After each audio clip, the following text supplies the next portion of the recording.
12,787 pengarah syarikat tak boleh keluar negara sebab tak bayar KWSP pekerja. Kau tahu tak betapa tak bertanggungjawabnya benda ni? Kau ada bisnes, ada staff tapi tak bayar KWSP. Memang patut kena ban melancong keluar negara.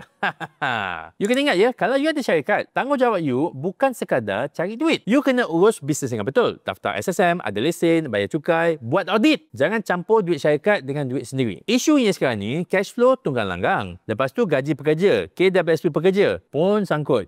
Kat mana hati perut kau? Lepas tu ada kat luar sana, dia sanggup pakai duit syarikat untuk hal sendiri. Lepas tu, bila tak mampu bayar komitmen pekerja, dia marahlah pula semua orang. Dia kata KWSP tu duit kita juga. Kenapa kita kena bayar? Apa pula? Itu hak pekerja. Sebab itulah kena ada accountant, kena ada account, kena ada audit supaya duit kita tak bocor, supaya pekerja kita tak jadi mangsa kita punya, taklah, ketidakpandaian untuk run company. Gaji, benda yang paling basic. Orang kerja, orang penat. 30 hari lah dia kerja. Lepas tu dia minta lah dia punya bayaran. And then dalam gaji tu ada juga potongan wajib. Contohnya SOCSO untuk keselamatan, EIS kalau hilang pekerjaan, KWSP untuk simpanan hari tua dia sebab siapa nak kerja sampai mati. Kalau you culas, you bukan je langgar undang-undang tapi you hancurkan masa depan ataupun masa sekarang lah pekerja sendiri. EPF dah cakap dengan jelas. Ini adalah kesalahan serius. Kalau EPF tak ambil tindakan, semua pekerja akan jadi mangsa. Betul, I tahu. Bisnes bukan senang. Hari-hari kita kerja, sakit pun kita kerja juga. Tak ada cuti, tak ada MC. Bukan macam staff. Tapi itu bukan lesen untuk kita langgar tanggungjawab kita kepada mereka. Kalau you tak boleh handle tanggungjawab ni sebagai majikan, jangan ada staff. Itu je, jadi je lah freelance. Go solo, kumpul duit banyak-banyak, dah ada cash flow yang bagus, revenue stream yang berkekalan, barulah kau hire orang.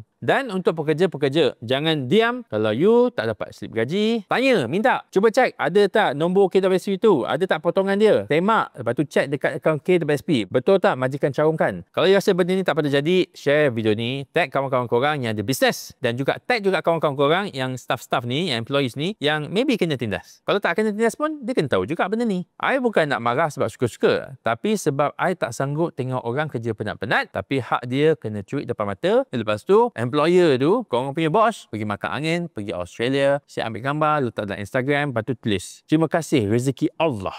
Tapi rezeki yang Allah bagi tu, dia tak kongsikan kepada orang yang layak untuk dapat, which is pekerja-pekerja dia.